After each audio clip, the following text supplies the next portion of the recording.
আসছে অনেক স্বপ্ন নিয়ে, ফ্যামিলিকে সময় দিব বা ফ্যামিলির সাথে সময় কাটাবো এরকম। আমার ভাই প্রত্যেকটা সেকেন্ড কিন্তু আমি কখন আসবো, কিভাবে আসবো। এক একটা দুর্ঘটনা সারা জীবনের কান্না, যা এড়াতে স্ত্রী সন্তানকে এয়ারপোর্টে আসতে নিষেধ করেছিলেন বাহারউদ্দিন। কিন্তু যে স্বামীর জন্য ছিল এত দীর্ঘ সময়ের অপেক্ষা, সে স্বামীর দেশে ফেরার খবরে ঘরে মন বসেনি স্ত্রীর। তিনি আনন্দ উন্মাদে কোলে থাকা 1.5 বছরের মেয়েটিকে নিয়ে পরিবারের বাকি সবার সঙ্গে এয়ারপোর্টে চলে গেলেন। কিন্তু সেই আনন্দ যে মাটি হবে একটা মুহূর্তেই তা কে জানত।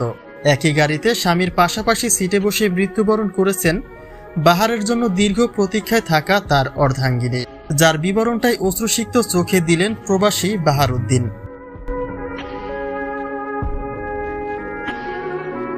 বাহার বলেন, তার স্ত্রী ভীষণ লাজুক ছিলেন। এয়ারপোর্টে স্বামীকে দেখার পরে কাছে আসার জন্য ভেতরটা তার ছটফট করলেও পরিবারের সবার সামনে চক্ষু লজ্জায় সেটা তিনি করতে পারেননি। তবে স্বামীর বুকে মৃত্যুর আগে শেষবার জড়িয়েছিলেন, তবে সেটা আতঙ্কে। অর্থাৎ দুর্ঘটনার সময়কালীনে বাহারকে জড়িয়ে ধরেছিলেন স্ত্রী কবিতা। কিন্তু বাহার গাড়িতে থাকা সবাইকে সেভ করার জন্য গাড়ি থেকে জানালা দিয়ে নেমে পড়েন এবং স্ত্রীকে বের করে আনার চেষ্টা করেন।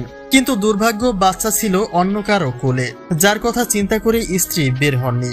অতঃপর কিছুক্ষণ পরেই তার চোখের সামনেই গাড়িটি পানিতে তলিয়ে যায়, যাতে করে প্রাণ যায় বাহারের সপরিবারের।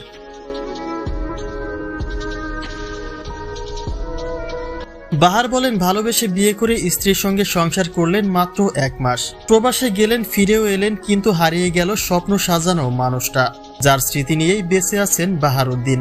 তবে জীবনের সবচেয়ে বড় আফসোসটা থেকে গেল দীর্ঘ প্রতীক্ষায় থাকা স্ত্রীর অপূর্ণতা তিনি পূরণ করতে পারেননি।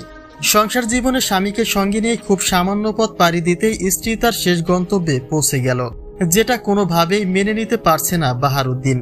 কেননা ভালোবেসে বিয়ে করে স্ত্রীকে নিয়ে খুব একটা সময়ও কাটাতে পারেনি বাহারউদ্দিন। তার স্বপ্নগুলি স্বপ্নতেই থেকে গেল।